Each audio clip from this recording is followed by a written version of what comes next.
Aku hanya memikirkan satu peraturan penting. Kenapa kau lakukan hari ini kalau kau bisa melakukannya besok? Assalamualaikum warahmatullahi wabarakatuh. Perkenalkan, nama saya Tia Fikarianti. Dan saya Isnaintin Effendi. Kami dari kelas 12 IPA 1 akan membuat video PPKN tentang cinta tanah air. Dan kami mengambil tema Pemulihan kerusakan lingkungan hidup. Selamat menonton. Bye-bye. Kami akan mewawancarai Bapak Harmidi selaku Kabid dalam Dinas Lingkungan Hidup. Selamat menonton.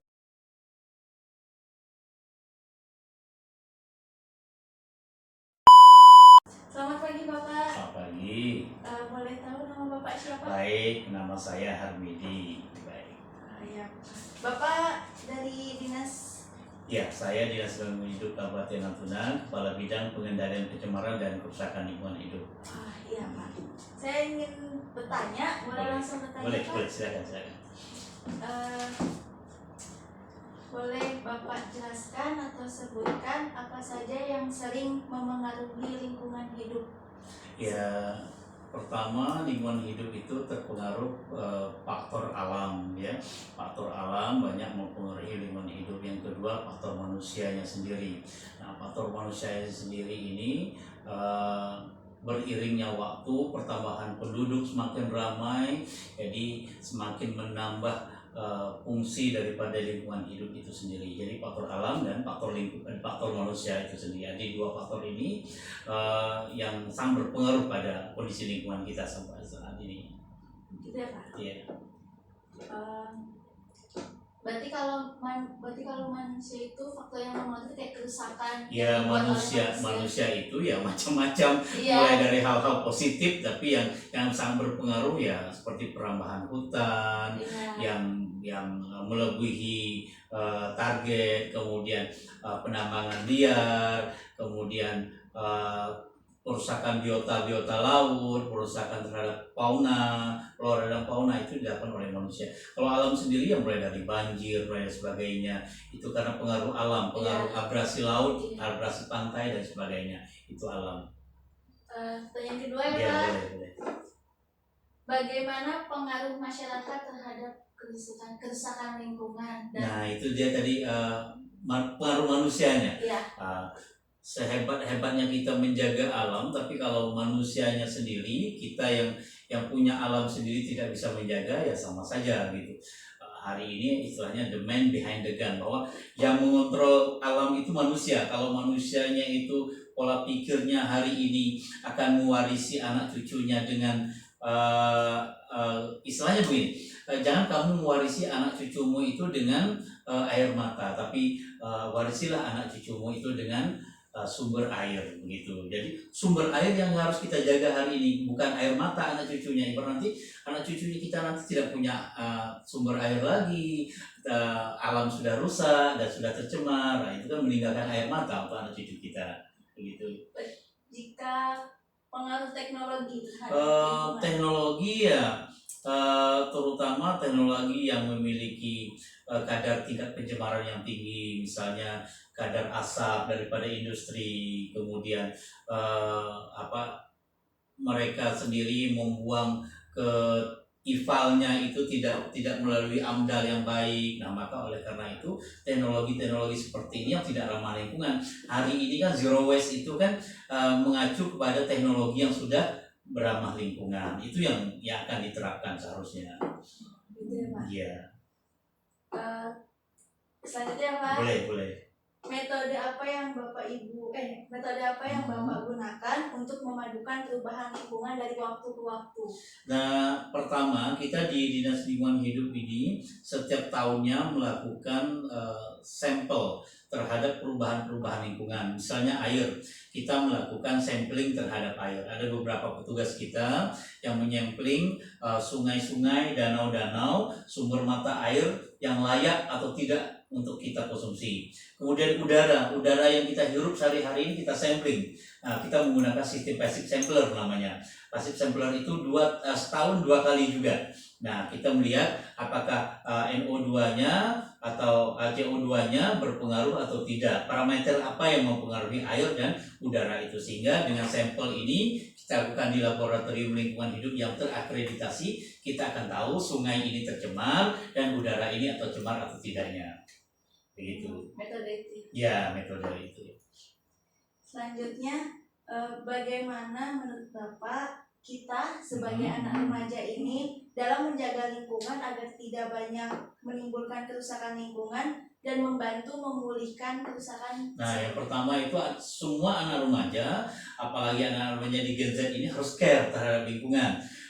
Kita harus mulai berkampanye tentang penggunaan bahan-bahan makanan seperti bawa ke sekolah tumbler, tidak jajan dengan menggunakan bahan plastik, jajan ramah lingkungan, kemudian tidak jajan sembarangan seperti kakak. Lalu ini kan susah diurai nih. Kalaupun mau dimakan, digunakan, itu kita gunakan tong sampah yang benar-benar dipilah. Ini sampah plastik, ini sampah organik dan non organik di sekolah masing-masing, dan termasuk lingkungan kita, termasuk di kamar kita sendiri. Betapa banyaknya sampah bekas jajanan kita yang tidak bisa terurai itu sendiri. Nah, kita Gen Z ini, generasi muda, harus menjadi pelopor, harus menjadi orang yang pertama berkampanye tentang ramah lingkungan ini, seperti itu.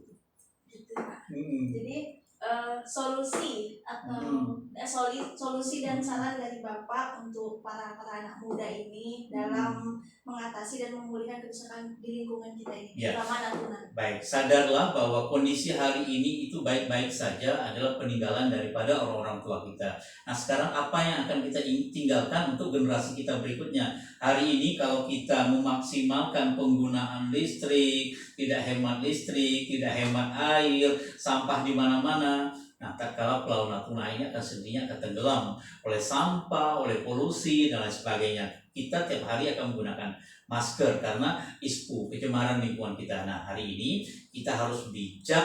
Kalau sekarang orang mengatakan bijak bermedia sosial, tapi kita lebih bijak lagi dalam mengelola lingkungan hidup. Demikian. Terima kasih Terima kasih. Bapak Lah. wawancaranya.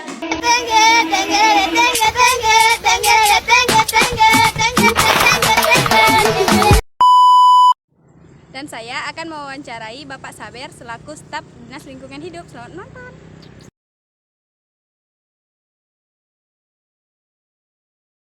Pagi Pak, kami dari Siswi Universitas Natuna izin mewawancari Bapak. Kalau boleh tahu nama Bapak siapa? Bapak Saberudin.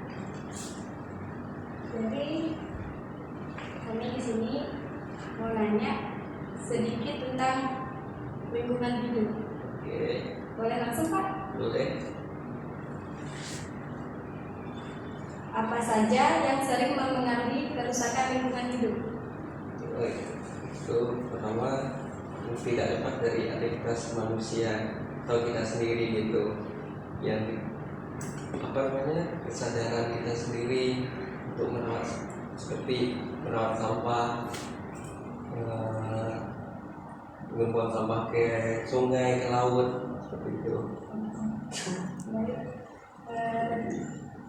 Bagaimana pengaruh masyarakat terhadap lingkungan hidup? Kerusakan lingkungan. Bagaimana pengaruh masyarakat terhadap kerusakan lingkungan hidup? Pengaruh masyarakat ya seperti di perusahaan, ya masyarakat itu pengaruh yang sangat yang berpengaruh sangat apa tuh masyarakat itu sendiri gitu. Kenapa? Karena kalau nggak ada aktivitas masyarakat itu menyebabkan terjadinya kecemarannya perusahaan bekas ibu rumah tangga. Nggak bisa kayak Pak Haji tadi ya, ya. Apakah pengaruh teknologi terhadap lingkungan? Itu sangat berpengaruh. Kita butuhnya teknologi yang untuk pengelolaan lingkungan hidup yang baik. Contoh seperti kayak adanya aplikasi yang sangat memudahkan kita, kayak sekarang tuh kayak kebanyakan menggunakan kinerja gitu, kayak laporan indeks kualitas lingkungan hidup. Kita nggak repot lagi Tanjung Pinang, kayak Awaka cukup menggunakan teknologi yang ada. Bagaimana menurut Bapak usaha kita sebagai anak remaja dalam menjaga lingkungan hidup agar tidak banyak menimbulkan kerusakan lingkungan? Usaha. Ya, kita sebagai remaja dan set apa tidak dengan kita harus mencontoh dan menunjukkan saling menasihati keluarga ini, sampahnya kertas kita pisahkan, misalnya kalau di kehidupan sehari-hari aja gitu kan, ditaruh habis potong sayur apa kita kumpul di tanah biar tanah itu dampaknya jadi subur gitu, kayak kami di masa-masa ibu rumah tangga itu kan. Apa solusi dan saran dari Bapak untuk teman-teman para anak muda dalam mengatasi dan memulihkan kerusakan di lingkungan kita ini?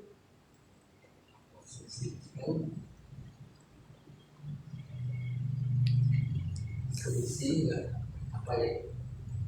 Kayak maksudnya kita lepas dari kesadaran kita masing-masing aja. Pasti kita tahu juga ini baik atau tidak ya gitu untuk lingkungan, misalnya kayak kita menggunakan barang bekas atau sampah yang kita gunakan, kayak ini pantas nggak dibuang ke sungai, ke laut. Kalau kita di pesisir ini rata-rata kan buangnya ke ke laut gitu. Ini bagus nggak untuk kerja jaga kesadaran kita aja untuk berbuat lebih baik itu. Tidak hanya karena untuk manusia, hewan dan tumbuhan itu kita harus berbuat lebih baik juga gitu.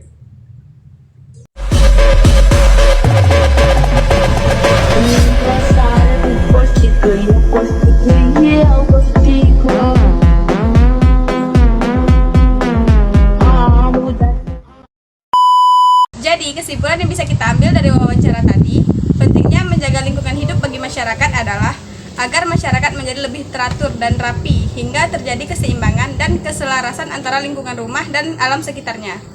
Dan melindungi lingkungan agar lingkungan menjadi lebih bersih dan mendapat pasokan oksigen yang lebih banyak, terhindar dari serangan polusi udara yang berefek buruk, menjadikan suasana lebih tenang dan kondusif, dapat lebih berkonsentrasi dalam beraktivitas sehari-hari, dan meningkatkan pasokan air bersih untuk kebutuhan masyarakat berupa mata air sumur, dan